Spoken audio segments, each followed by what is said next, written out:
और जेल में डालेंगे, जेल में डालेंगे। कितना जेल में डालेंगे? कौन सा? मेरे पिताजी के पास कोई 50,000 करोड़ का प्रॉपर्टी नहीं है कि तुम्हारे ईडी और सीबीआई से हमको डर लग जाएगा। तुमसे हम नहीं डरने वाले हैं, खुल्लम खुल्ला बोलते हैं। अगर तुमने चोरी की है तो दिन के उजाले में भी और रात के अंधेरे में भी तुमको चोर बोलेंगे। तुमको जितना जोर लगाना है जोर लगा, चोर को चोर बोला जाएगा। और ये बोलने की आजादी इस देश के संविधान ने हमको दिया है।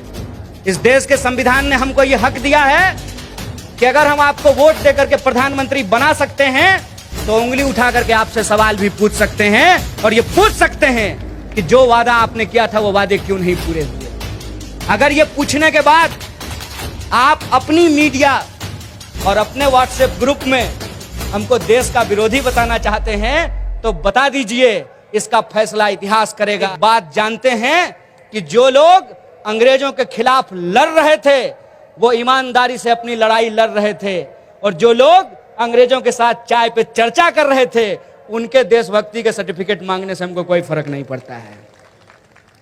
इस बात से हमको कोई फर्क नहीं पड़ता है कि गोडसे को मानने वाले क्या सोचते हैं। इस बात से हमको फर्क पड़ता है। इसीलिए हमने नारा लगाया है, जातिवाद की छाती पर बिरसा फूले अंबेडकर। इसीलिए हमने ये नारा लगाया है।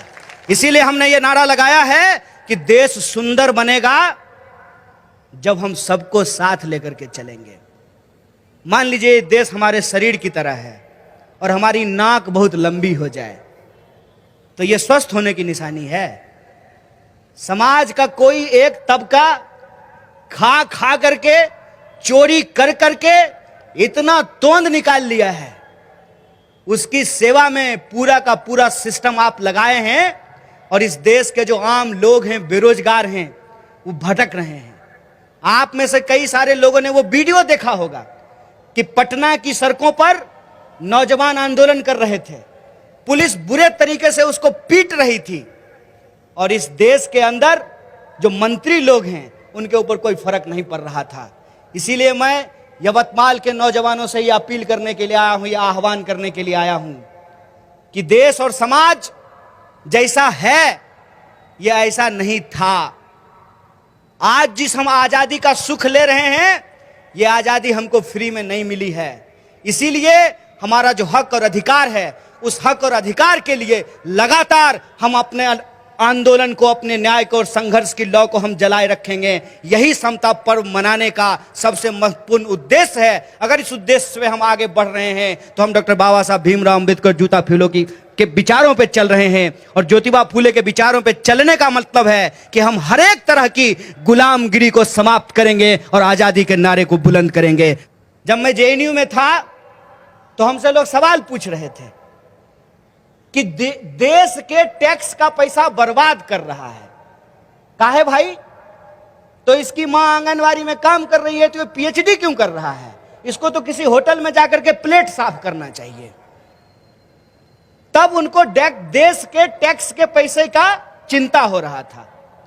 तो मैं उनसे सवाल करता हूं काउंटर कि देश से के टैक्स के पैसे की अगर इतनी ही चिंता है और देश अगर सचमुच आर्थिक संकट से गुजर रहा है, अगर है हिम्मत तुम्हारे अंदर, तुमने अगर अपने ईमान का सौदा नहीं किया है तो पूछो अपने फूफा से कि देश जब आर्थिक संकट में है तो 8,500 करोड़ का हवाई जहाज खरीदने का क्या जरूरत है? 13 करोड़ का कार खरीदने का क्या जरूरत है? हम गरीब हैं। तुम जिस इंसान की वकालत करते हो वो गरीब था, अब वो गरीब नहीं है। वो बस गरीबों को ये बता बता करके अपने अमीर दोस्तों की मदद कर रहा है। ये सवाल का अगर तुमको पूछने का हिम्मत है, सलाहियत है तो बताओ कि 28 लाख करोड़ रुपए जो वसूल किए गए वो पैसा कहां है? देश में गरीब का बच्चा पढ़े तो आपको टैक्स की बर्बादी लगती है और उसी टैक्स के पैसे की जो चोरी करें पार्लियामेंट में बैठ करके उससे सवाल पूछने को आपको हिम्मत नहीं होती है। तो मैं आपको कह देना चाहता हूं, आपके हिस्से का देश है, आप उसको अगर बर्बाद कर रहे हैं तो आप कीजिए। ये हमारे हिस्से का भी देश है, हम इसको आपको बर्बाद नहीं करने देंगे, इस बात को आप जान लीजिए। बैंक का एनपीए किसान को कर्ज देने से नहीं होता है, इनके दोस्त जो इनको चुनाव में चंदा देते हैं उनको छूट देने से होता है। ये बात आप जान लीजिए। आए दिन आप खबर सुनते होंगे कि कोई 28,000 करोड़ लेके भाग गया, कोई 30,000 करोड़ लेकर के भाग गया। ये कौन लोग हैं? ये वही लोग हैं, कहते हैं डबल इंजन की सरकार। डबल इंजन की सरकार मतलब 4 लोगों का व्यापार। 2 बेचता है अमित शाह और मोदी, 2 खरीदता है अंबानी और अदानी। यही सच्चाई है।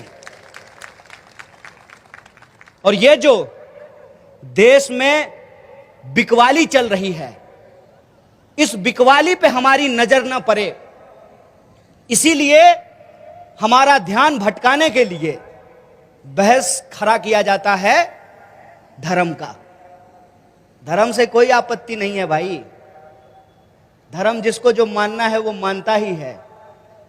आपत्ति इस बात से है कि धर्म के नाम पे जो लोग अपनी राजनीति का धंधा चला रहे हैं, उससे आपत्ति है।